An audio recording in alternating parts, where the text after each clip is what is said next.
Happy Tuesday, friends. You know what time it is. For those of you who are new to listening to Kermit Says and the Dear Kermit segment, Dear Kermit is a weekly podcast where teens write in their questions and I read and respond to them.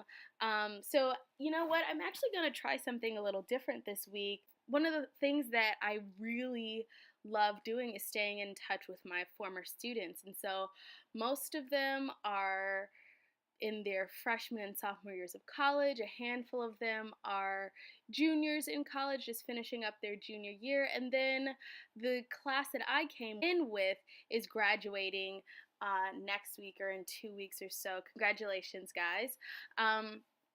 And so I really love staying in touch with them. And one of the things that I've noticed in my conversations with them, whether it's through social media or it's through phone calls or text messages or FaceTime, you know who you are.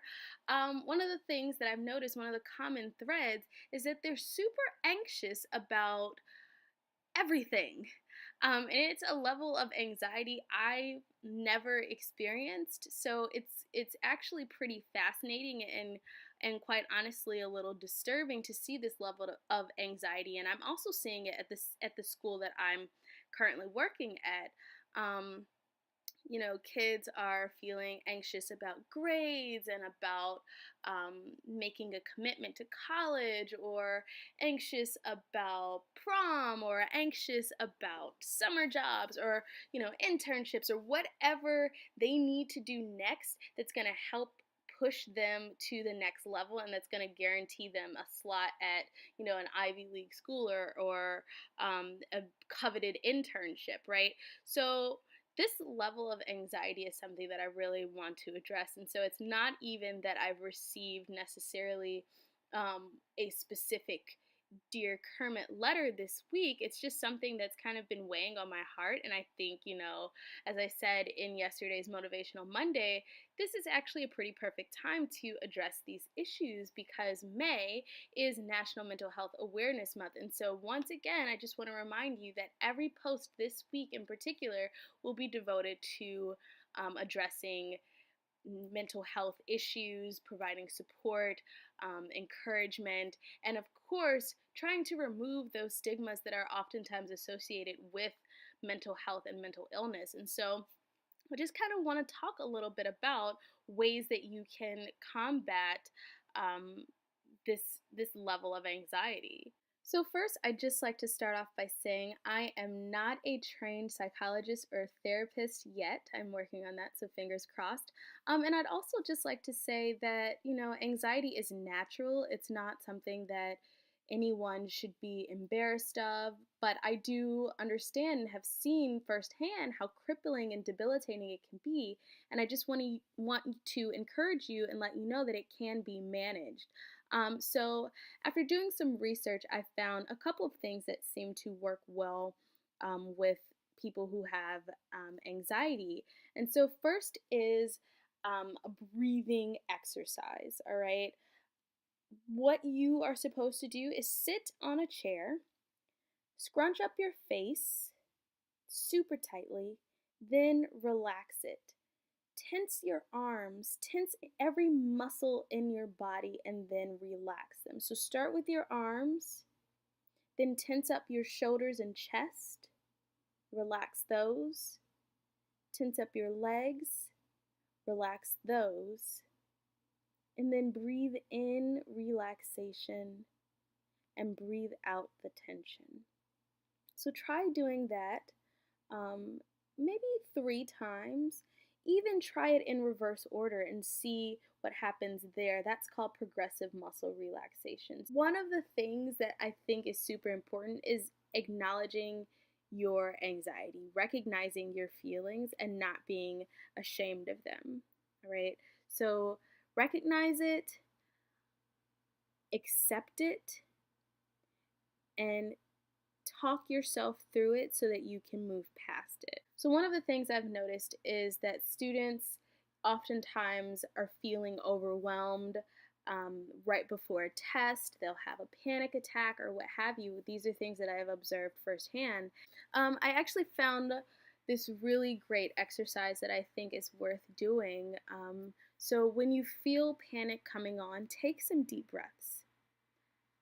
You can try that relaxation exercise I mentioned earlier. Ask yourself, what am I telling myself to make me feel this way?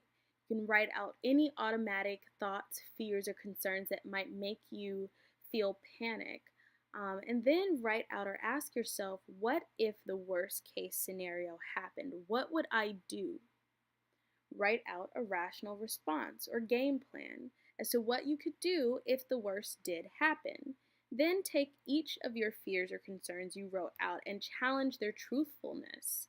Try replacing that thought with a positive counter statement or a positive affirmation. So, for example, if you're worried, maybe your question is, what if people around me see my anxiety and judge me?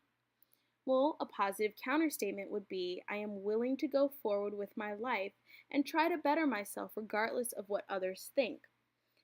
A positive affirmation would be, I respect and believe in myself apart from others' opinions. Repeat those affirmations or counterstatements over and over while taking deep breaths. If you find yourself not believing them, realize that these can also be considered goals. Place I am learning in front of them. So, for example, I am learning to respect and believe in myself apart from others' opinions. If your mind is still racing, choose one that you're working on and write it out 10 times on a paper so that you can really concentrate on the words. And by this time, you should be feeling calmer, or at least the symptoms aren't as severe as they were before.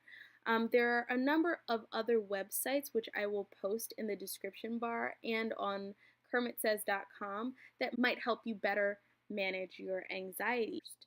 The other thing that I noticed is, or found in my research, is positive self talk. We oftentimes focus on the negative. We oftentimes give way to feelings of anxiety and feeling overwhelmed and feeling like we are just not good enough, that we're worthless. But it's really important to practice positive self talk, whether or not you're anxious, whether or not you're feeling overwhelmed. We beat ourselves up all the time, and it's completely unhealthy and it's dangerous. And, at the end, because at the end of the day, all you have is yourself. And so, if you were to write down every single thing you ever said to yourself, what would that look like? What would that sheet of paper look like? If you wrote it on your skin, if you tattooed those words on your body, what words would appear? Positive or negative? Practice positive self talk, practice breathing exercises, practice stress reducing exercises, and hopefully those 3 tips will help you begin to manage your anxiety levels, because this takes work, it takes practice, and it takes time. Don't rush the process. You got this. I believe in you. Love, Kermit. You've just listened to Dear Kermit.